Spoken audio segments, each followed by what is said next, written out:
आशिष शेलार या 4 लोकांना जेलमध्ये टाकणार होते। जेलमध्ये टाकून महाविकास आघाडी सरकारमध्ये भारतीय जनता पक्षाचे आमदार घेणार होते।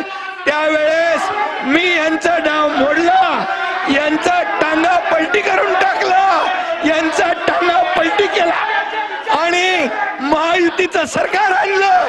महायुतीचं सरकार बसा बसा बसा बसा।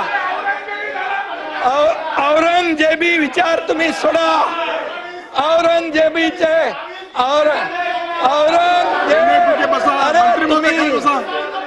अरे तुम्हाला नोटीस आली, तुम्हाला नोटीस आल्यानंतर तुम्ही गेले। हे एक मिनिट तुम्ही बसा खाली बसा ना जरा, आपण का उभे आहेत, आपण का उभे आहेत, बसा ना जरा आपण। हेमंत पाटील जरा खाली बसा, बसा। गिरीश महाजन आपण खाली बसा, खाली बसा, हेमंत पाटील खाली बसा। अरे आपण बसा जरा, सगळे खाली बसला ऐकतात। उपमुख्यमंत्री सरकारची भूमिका 289च्या अनुषंगाने आपल्याला देत आहेत। मला वाटतं की त्यांचं बोलणं कंप्लीट झाल्याच्या नंतर आपण पुढे जाऊया, परंतु शासनाची भूमिका आपल्या 289च्या अनुषंगाने जर बोलले असतील तर आपलं नाव घेतलं नाही, आपण कोणत्या मुद्दे बोलला? अरे सत्तेसाठी हे लाचार झाले। सत्ता मिळावी म्हणून तुम्ही बाळासाहेबांनी ज्या काँग्रेसला लांब ठेवलं त्या काँग्रेस बरोबर बसले। औरंगजेबी विचार तुम्ही घेतले, बाळासाहेबांचे विचार सोडले, शिवाजी महाराजांचे विचार सोडले। अरे तुम्ही काय शंभूराज। आणि म्हणून तुम्हाला सांगतो,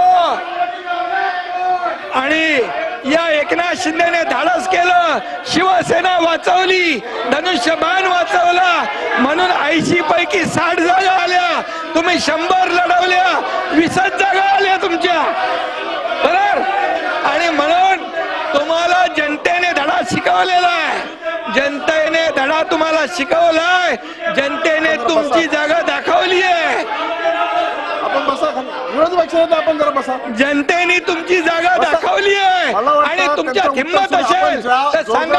आपण असं करणार, टॉर्चर करणार, त्यावेळेस आपण भाषणामध्ये व्यत्यय येत असताना दोन्ही बाजूच्या सदस्यांनी असं उभं राहणं योग्य नाहीये। लोकसभेच्या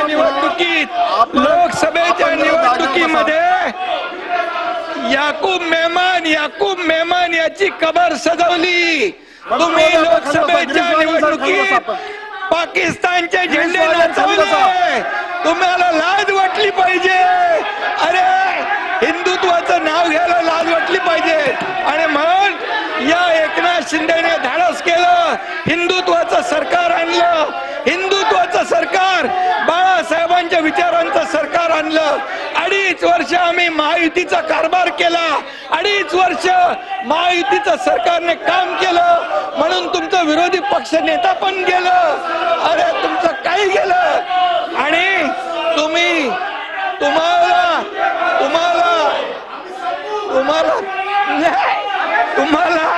तुम्हाला जेव्हा अरे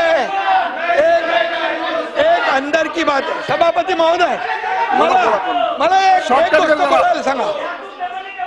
सभापती महोदय, यांचे प्रमुख पण मोदी साहेबांना जाऊन भेटले। मला माफ करा, मोदी साहेबांना भेटले, मला म्हणाले आम्ही पुन्हा येतो। इकडे येऊन पलटी मारली। तुम्ही पण गेले होते, तुम्हाला जेव्हा नोटीस आली तेव्हा तुम्ही गेले होते आणि तुम्ही म्हणाले मला याच्यातून सोडवा। नंतर सुटल्यावर तुम्ही पलटी मारली, ही मला गोष्ट माहित आहे। आणि म्हणून सांगतो तुम्हाला, आम्ही जे केलं ते खुलेआम केलं, आम्ही लपून छपून गेलो नाही। जे केलं, जेव्हा शिवसेना धोक्यात आली, धनुष्यबाण धोक्यात आला, बाळासाहेबांचे विचार धोक्यात आले, हिंदुत्व धोक्यात आलं, तुम्ही औरंगजेबी विचार स्वीकारले, त्यावेळेस आम्ही सरकार पलटी केलं, तुमचा टांगा पलटी करून टाकला, तुमचा टांगा पलटी केला।